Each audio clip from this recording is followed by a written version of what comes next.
kita membutuhkan sebuah plugin ya, plugin untuk membaca database ya. Tadi kan kita mengkonfigurasi agar aplikasi ini bisa terkoneksi ke database. Setelah itu kita membuat sebuah query ya, query. Nanti kita tidak perlu lagi menggunakan query miliknya CodeIgniter ya, karena di CodeIgniter itu masih berupa active record ya, belum ada ORM-nya. Nah, ini saya akan mau menginstal ORM-nya Laravel atau yang kita biasa sebut sebagai Eloquent ya, untuk dimasukkan ke dalam aplikasi CI kita ini. Nah, caranya gimana? Oke, pertama kita masuk ke Package ya, kita cari yang namanya Illuminate. Illuminate. Nah, kita search, ya kemudian kita pakai yang ini, Illuminate Database. Ya, kemudian kita install via Composer ya. Oke, kita masuk ke terminalnya lagi, kita buat terminal baru. Kita enter ya. Oke.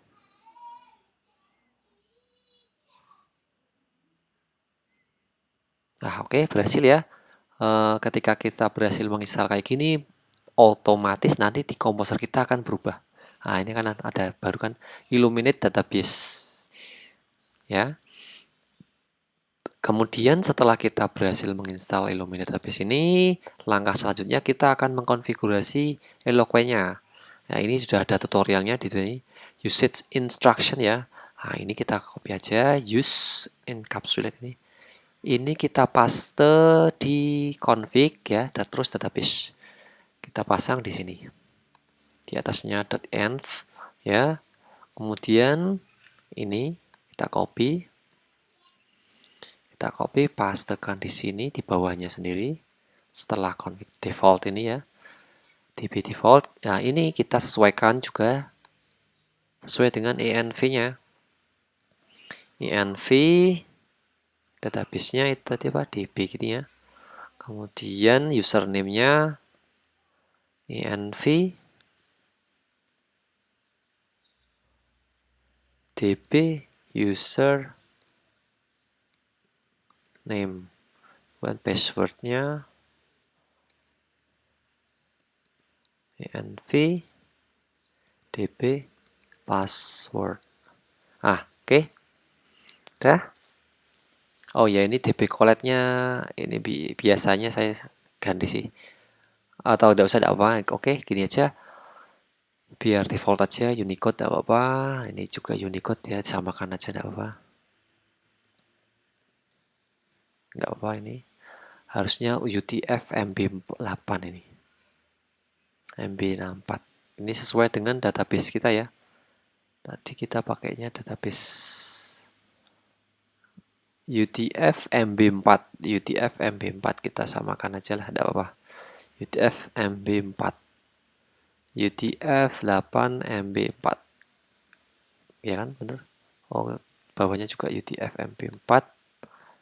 Ini ikut CI. Kita samakan aja biar sama antara yang dideklarasi di aplikasi dengan database yang kita gunakan. Oke, karena sekarang sudah, ini kita lanjutkan. Kemudian ini ada ini, kita copy juga, ini posisinya di atas ya. Kalau use kayak ini posisinya di atas ya. Kemudian ini kita copy, kita pindah di bawah. Kemudian ada S global, kita paste. Kemudian ini ada boot Eloquent-nya, ini Eloquent-nya dipanggil. Oke, setelah ini berhasil, kita akan membuat sebuah ORM ya, ORM Eloquent ya, yang apa namanya, mempresentasikan database kita atau tabel kita. Oke, kita akan membuat di sini ya, di dalam application ini ya, kita akan membuat folder namanya ORM. ORM kita aja ya, ORM ya. Di ORM-nya ini kita akan buat sebuah kelas yang namanya user.php. isinya user.php itu di sini ada. Nah, ini harus seperti ini. Contohnya kita kan punya kelas, punya tabel ya, punya tabel user. Kita buka dulu sebentar. Kita punya tabel user, dan user itu akan diterjemahkan ke dalam Eloquent itu kelas user ya. Kemudian extendnya ini bisa kayak gini ya, atau kita ganti aja seperti ini.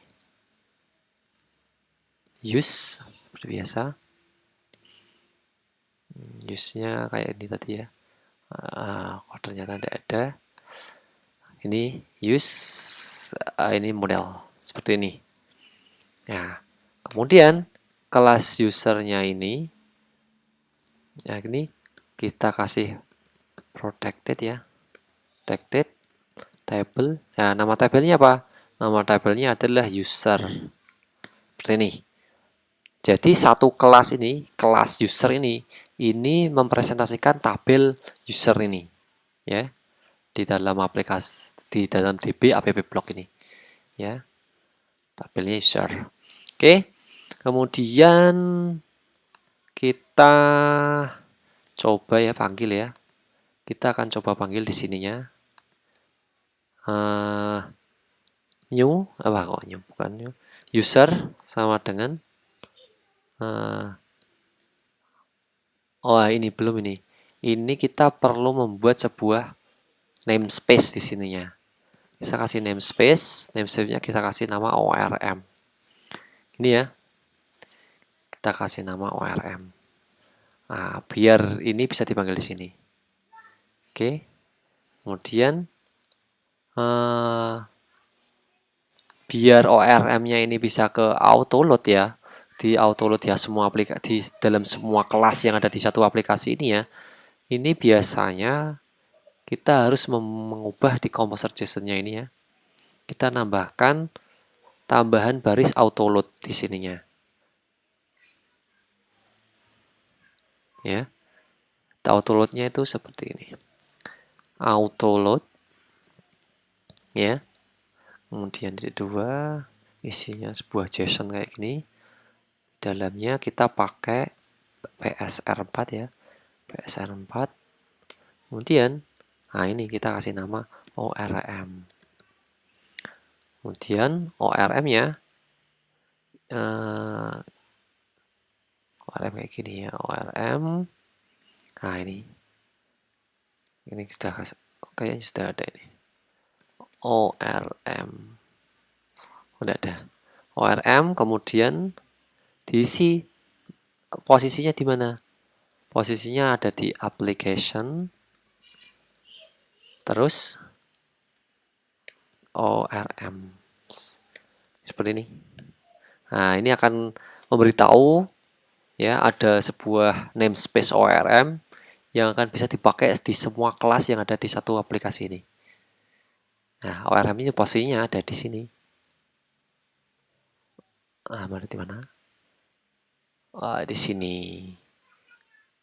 Nah, di sininya kita nyebutnya namespace ORM. Oke, setelah ini selesai, baru ini bisa dipakai ORM ya, ORM user ya. Udah ketemu user. Terus coba aja first. Ya. First itu mengambil satu baris code, satu baris row yang ada di sini. Nah, ini kan row-nya cuma satu, kita ambil saja first ya. Kemudian kita coba ya echo username ya. Oh ya, satu lagi yang sebelum ini komposer ini setelah di autoload kayak gini ya, kita perlu memanggil komen yaitu composer dam auto load seperti ini. Kita enter. Nah, akan mengenerate semua autoload ya, autoload files. Nah, kemudian baru kita bisa menjalankan ini. Kita coba buka aplikasinya, kita arahkan ke login. Oh, ini ya belum kita die ya. Ini di die. Ini kita coba aja dulu. Akan keluarkan Idris ya. Ini sesuai dengan data yang ada di dalam sini. Nah, kita coba Idris 2, coba Idris 2. Nah, save. Berhasil, kita refresh. Oke, benar Idris 2. Oke, berarti Eloquent kita sudah berhasil, sudah bisa digunakan di dalam aplikasi ini ya. Nah, nanti kita akan selalu pakai Eloquent ya untuk query database-nya ya. Jadi tidak usah perlu istilah select from, select bintang, tidak usah lagi. Kita akan main-main dengan menggunakan Eloquent. Berarti setelah ini ya, kita akan seperti ini. Ininya kita pindah di bawah ya. Di bawah. Kemudian di sininya username,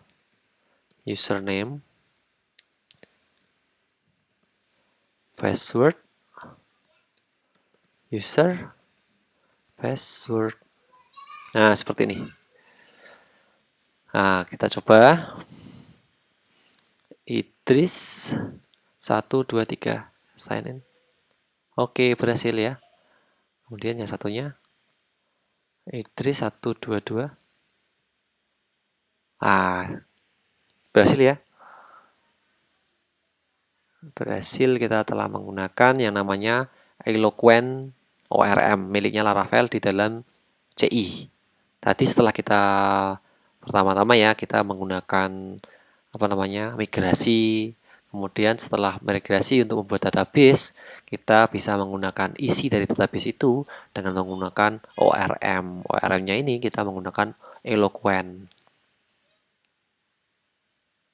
Setelah kita berhasil memanfaatkan Eloquent-nya tadi untuk logika login kita ya, selangkah selanjutnya kita akan merubah logika dari tampilannya ini ya. Jadi ketika orang sudah login ya, seperti ini kita login, sudah berhasil.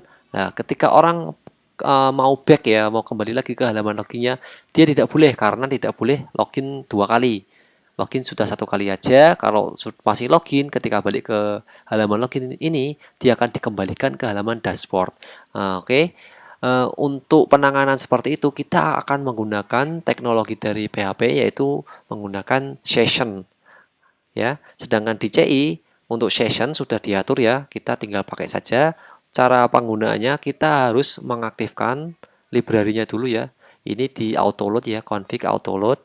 Kita akan mengaktifkan session ya, library session. Kemudian di session ini setelah kita aktifkan, baru kita bisa memakainya di controller sini. Nah, jadi logikanya ketika dia login, dia akan membuat sebuah session ya. Session itu digunakan untuk kunci ya, kunci bahwa orang itu sudah login atau belum. Nah, cara penggunaannya kita bisa cari ya dokumentasinya session tersebut. Session kode igniter 3. Ya, ini ada session library, kita klik aja. Nah, untuk membuat sessionnya ya, ini seperti ini. Adding session data ini ya. Adding session data caranya ya ini. This session set user data. Kita copy aja. Kemudian kita akan membuat sessionnya setelah apa? Setelah kita login ya. Setelah dicek loginnya benar ya. Loginnya benar baru kita akan membuat session. Nah, ini array-nya kita isi user datanya dulu. Kita buat user data sama dengan isinya adalah sebuah array. Array-nya adalah username, kita pakai username aja. Kemudian kita ambil dari username seperti ini. Kemudian user datanya ini baru kita bisa pakai di sini. Nah, seperti ini. Ya, kemudian gimana? Kemudian setelah dia kan setelah login dibuatkan session, kemudian diredirectkan ke dashboard. Nah, jika dia kembali ke sini lagi, ini akan dicek apakah dia sudah pernah ada username ini, session username atau belum. Nah, untuk mengeceknya ini ada ini has user data.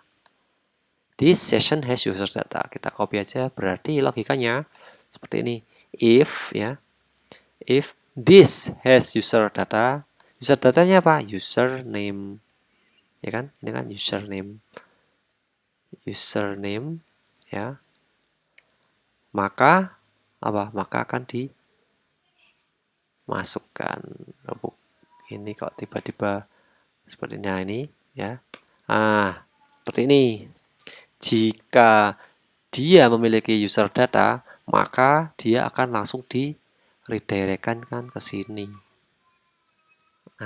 Seperti ini. Kalau belum ya, dia akan jalan ke sini, dicek ya apakah dia submit, kemudian dicek lagi submitnya benar atau enggak, kemudian baru diloginkan. Tapi kalau dia sudah login ya, dia akan dilemparkan ke halaman dashboard backend-nya. Kita cek ya, kita cek di sini, kembali ke tampilannya, kita refresh ya. Oh, ada error ya, error karena apa? Session start failed to initialize storage module. Ini karena dia tidak bisa buat file session. Untuk bisa buat file session ini ada konfigurasinya di config ya, config, kemudian ini config lagi, config app, kita cari session. Ini session variabelnya ya. Ada ses underscore save path. Ini masih nul ya. Ini kalau nul karena kalau di server beneran, server production, dia akan membuat file session di TMP-nya. Tapi kalau karena ini komputernya kita develop di development ya, di komputer lokal ya, kita arahkan saja. Mau kita arahkan sessionnya kemana? Ini kita akan sepakati saja sessionnya akan kita arahkan di app path ya. App path kita akan buat folder namanya session kayak gini. Oke. App path biar kelihatan seragam gini aja. Directory separator session ya. Berarti di sininya di dalam application ini kita akan membuat satu folder ya. Namanya session. New file. New folder ya. New folder kita namakan session. Sessions pakai S ya, ada apa? Seperti ini. Ya. Ini nanti file-file sessionnya akan kita arahkan ke sini. Jadi ketika sebuah aplikasi PHP itu membuat sebuah session ya, ini kayak tadi ya, ini dia membuat sebuah session ini, dia akan pasti membuat sebuah file ya, file ke dalam sistemnya. Kita coba, kita refresh ya. Kita refresh. Kemudian kita cek ya, di sini sudah ada belum sessionnya? Session.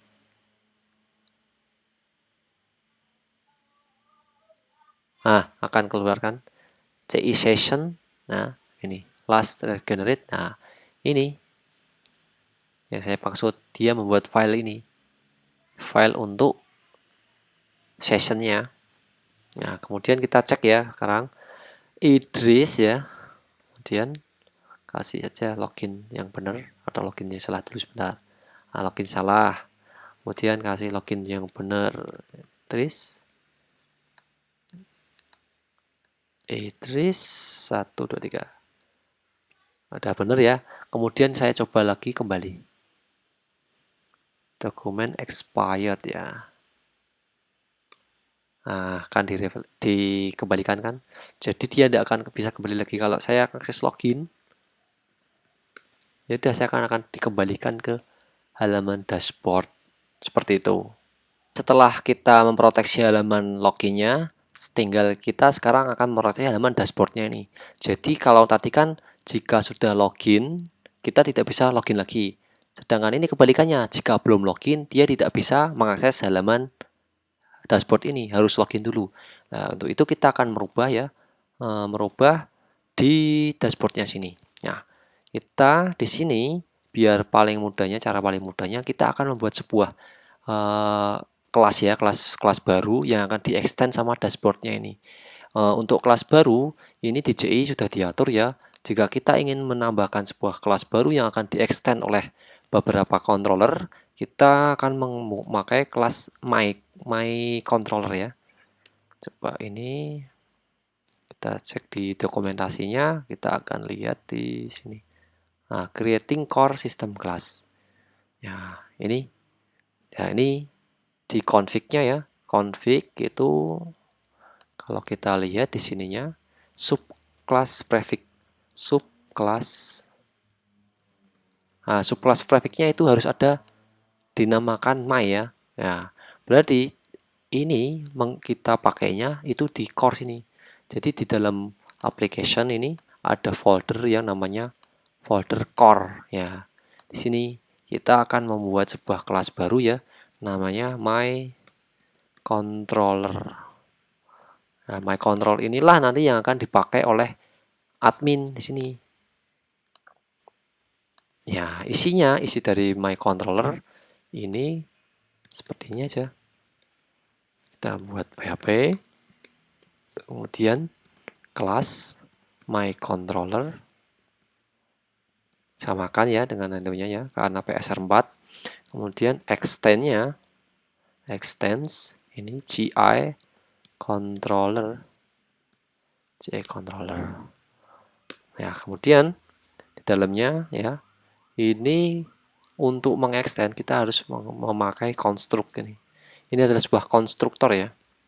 Jadi dalam sebuah pemrograman PHP itu ada yang namanya fungsi konstruktor, metode konstruktor. Nah, metode konstruktor ini cara membuatnya yaitu dengan cara seperti ini. Public function underscore construct ya. Kemudian ini di dalam body-nya itu harus memanggil ini. Ini karena di CI dia di CI controllernya ya, dia ada konstruk yang harus dipanggil. Ya. Seperti itu. Kelas konstruktor adalah kelas di mana ketika kelas ini diinstance ya, ini fungsi konstruktor akan dipanggil secara otomatis ya. Ini kalau ingin lebih jelasnya tentang konstruktor, kalian bisa membaca di buku OOP ya. Ini implementasinya saja saya jelaskan di sini. Di konstruktor ini di kelas my controller kita akan gini dulu aja. Dari kelas yang sudah kita buat ini my controller ini akan di-extend sama dashboard. Jadi dia tidak extend CI lagi, tapi dia akan extend my controller seperti itu. Nah, kemudian validasinya akan dilakukan oleh my controller di sini. Validasi apa? Yaitu validasi session kayak tadi. Kalau di login ya, dia validasinya hash user data ya. Jika sudah ada user datanya, dia akan dikembalikan ke halaman dashboard.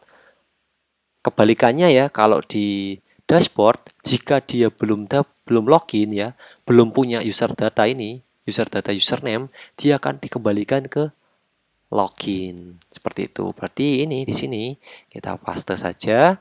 Ini kita kembalikan. Jika tidak ya, tanda seru ini merupakan negasi ya, negasi dari hash user data. Bagi jika ini true, akan ini berupa false.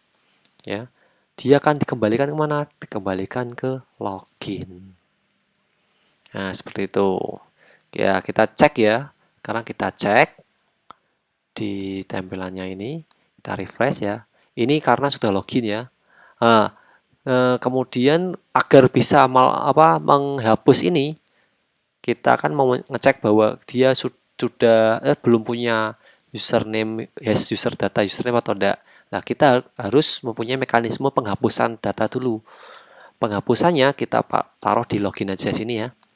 Kita kasih nama public function logout ya, logout seperti ini. Nah, di logoutnya kita akan menghapus yang namanya user data tadi. Cara menghapusnya itu sama, cek aja user data. Nah, ini unset user data. Kita akan memakai unset user data. Jadi ini kan set ya. Sekarang kita melakukan unset. Unsetnya apa? Unsetnya username. ya. Oh, unset kok unset. Ini unset username. Atau bisa aja clear, coba clear. Bisa enggak nih? Nah, ini session destroy seperti ini juga bisa. Atau kita pakai ini aja yang paling mudah. Session destroy. Nah, jadi kemudian ininya akan dipanggil di sini. Kita akan buat login di sini. Ya, ini kita rubah ya di template-nya.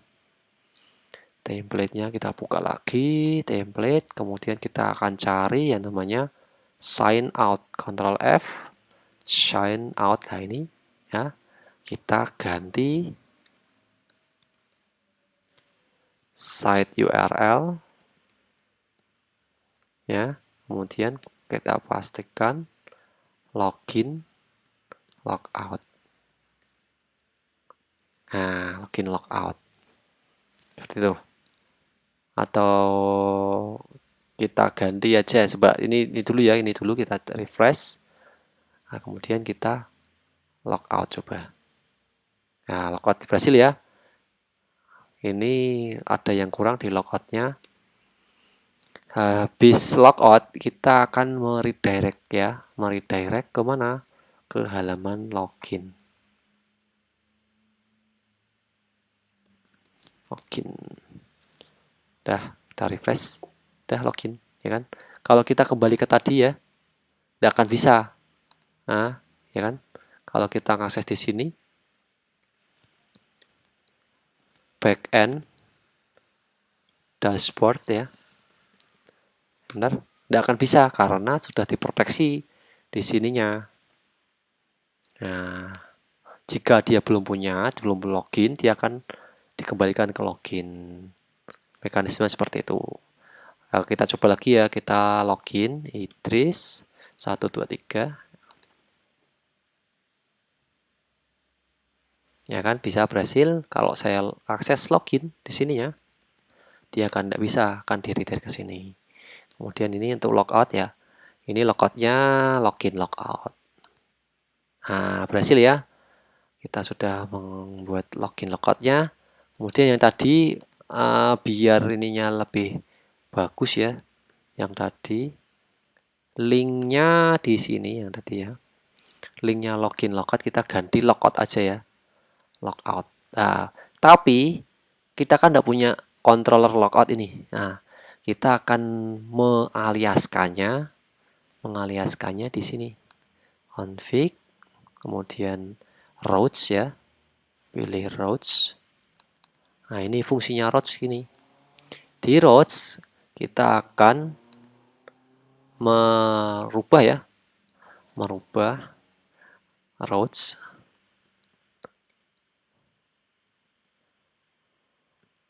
Mengaliaskan yang tadi ya.